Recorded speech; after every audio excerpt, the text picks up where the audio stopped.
Good morning, everyone, and happy Tuesday. The light is a little weird because it's dark outside, so I'm using my lamp to get a little bit more light. Today, I want to talk about pet loss support because tomorrow is Rainbow Bridge Remembrance Day.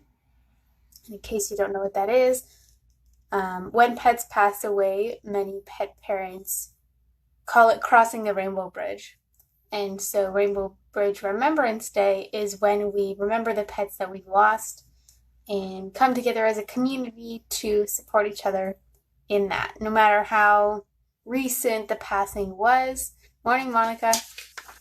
It's really nice to have that community. So the first thing I want to talk about is the stages of grief, because it may not seem that way and you may be more aware of what's going on than you think, but it's unconscious. So I wanted to talk about that a little bit.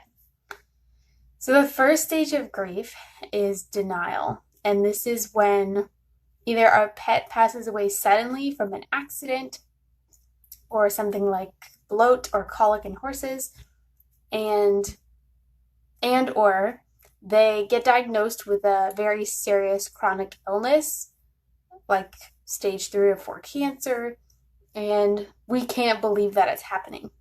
So we try to justify it to ourselves and say, oh, it's just a blip, they'll get better, it didn't happen. And it can be really hard on us because most of the people around us are more willing to admit what's happened, and usually the person who's bonded closest to that animal has the hardest time with it. But having that support of people to help you go through it makes a really big difference. The second stage of grief is bargaining. And this one is when pet parents say things like, oh, well, if you just get better, I'll take you on 3 walks a day, or I'll give you all your favorite foods every time you eat, or I'll never punish you if you just get better. And this one breaks my heart a little bit because they've been able to admit that it's happening, but the coping mechanism is to try and find a way around it. And for many of us, we wish our animals would live longer. Unfortunately, they don't, but it is inevitable, and a lot of people resist getting pets in the first place because they're not willing to go through that experience of losing them. It's a very intense experience, and I have many friends who have had pets pass away, and me personally, Kai is my first dog, so haven't gone through that experience with a bigger animal. I have with hamsters and birds and lizards, but nothing quite like a dog. The third stage is anger, and this is usually when the bargaining doesn't work and the animal starts to get worse. And usually the anger isn't directed at the animal. Sometimes it is, but more often it's either self-directed, meaning you start getting mad at yourself, or projecting that anger onto other people. So for example, if you take your pet into the vet and you get diagnostic tests and the tests come back and they're not what you wanted, you may react poorly to the person who gave it to you, whether it's the vet or the vet tech or the vet assistant, even though they have no control over the results. But a lot of times we can't control where our anger goes, and sometimes we reflect that back, or deflect it, I should say. The fourth stage is guilt, and this is where we keep saying, oh, we could have done better, we could have done more, and you feel horrible. You feel like, oh, if only this, if only that, I could have helped them, they would have lived longer. If only I hadn't left the house that day, this wouldn't have happened. And again, there's nothing really we can do about it once it's happened, except help them work through it. This is usually the stage where pet professionals will recommend a grief counselor if they're at that stage where they're not processing it very well, because it can be very intense waves of guilt, and wishing that you could have done more, and it eats away at you until you lose the pet, first of all, and then it eats away at you even longer until you've dealt with the feelings and realized that it's not your fault and there's nothing that you can do or could have done, I should say.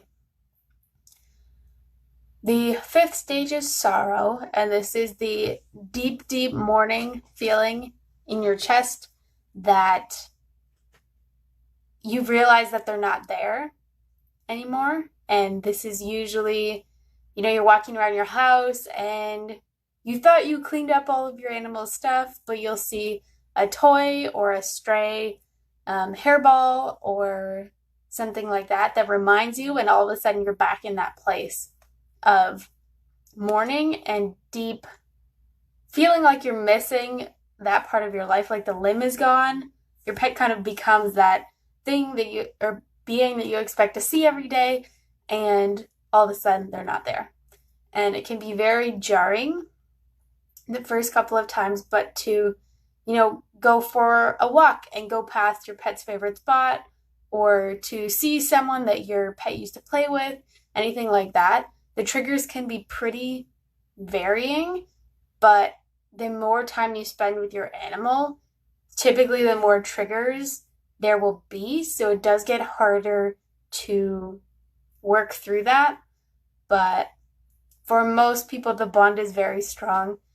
I think the statistics are about 30% of pet owners who have at least one pet believe or would classify their bond with their pet as very strong.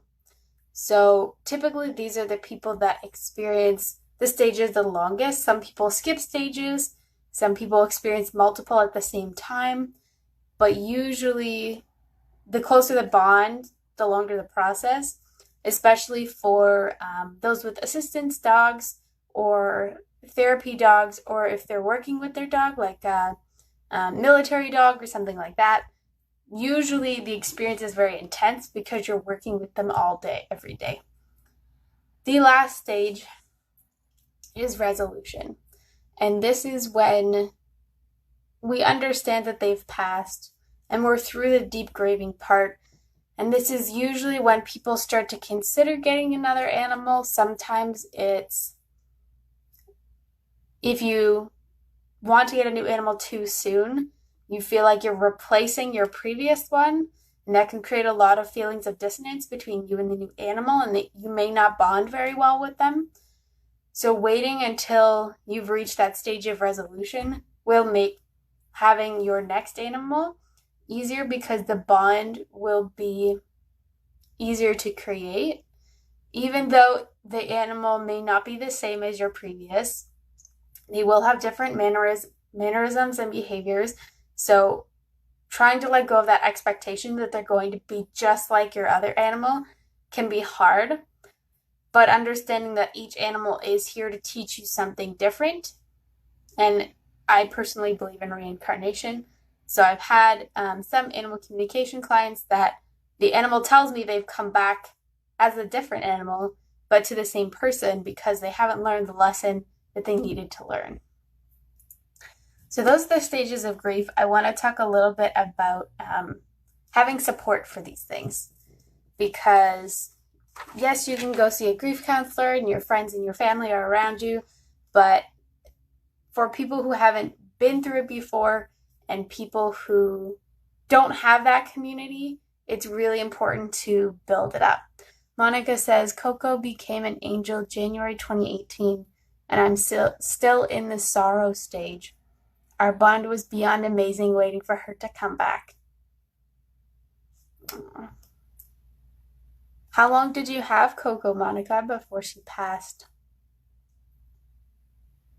While we wait for Monica's answer, I want to talk briefly, because this video will get quite long because I do have a lot to say.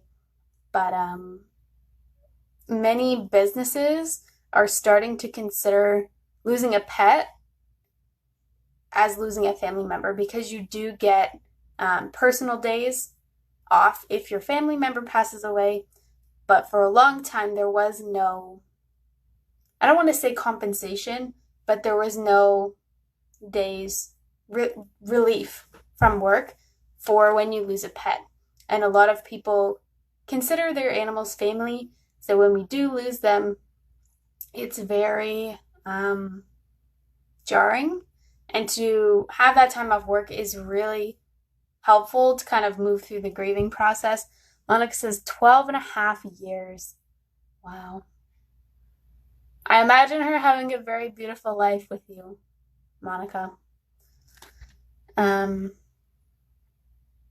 One thing that helps me now, and I know that Kai's only 4, but I know that when she passes away, I still get to talk to her because I can do animal communication with animals that have passed.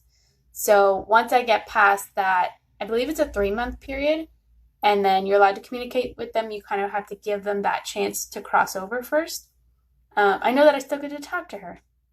So that's helpful to me. Flower essences are really helpful as to help those that are still here. So in multi-pet households or ones with young kids especially, I find they get very attached to the pets. So having the little flower essence droppers can sometimes help move through the grieving process more smoothly. It's not that they won't feel the emotions, but it will be less disruptive to their life. Again, if you are very strongly bonded to your animal, that's a really good tool to use if you're struggling with moving through the stages of grief. Many pet parents choose to memorialize their animal in some way, whether it's with pictures, whether it's getting an imprint of their paw, whether it's getting them cremated and keeping the ashes somewhere.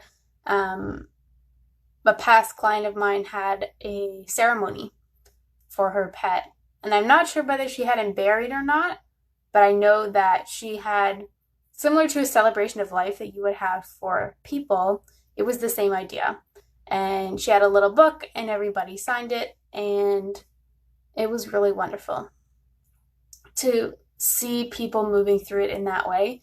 Whatever works for you. Some people get them cremated and take the ashes to their favorite spot and spread them, or bury them in the garden or something like that.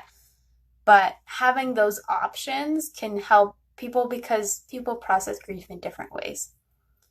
Having an outlet for your feelings is really important. So whether that's something more mellow like journaling or talking to someone, or something, especially for the middle stages of grief, something to let out your feelings, whether it's kickboxing or hard workouts or some type of physical activity that can help you express that. Having that outlet is really important. One of my dear friends lost her dog, I want to say June. No, it was April. And I met him when he was a puppy, when we were in grade 7. And I met her dog. He bounded at the front door and just jumped right on me. And I understand that that's her pet, but I still feel a little bit of grief for him. So, well, Kaya was friends with him too. But being able to go through that process, not with her because she's having her own experience, but admitting that there's something there for me too, can be helpful for some people. That's all I have to say about pet loss. Rainbow Bridge Remembrance Day is tomorrow, so take some time today to think about what you want to do. If there's any special thing you want to do to memorialize your pet or spend some time with them, just think about it before tomorrow. Have a fabulous rest of your Tuesday. I know it's raining, but it's going to be a nice rest of the week, and I will see you next Tuesday.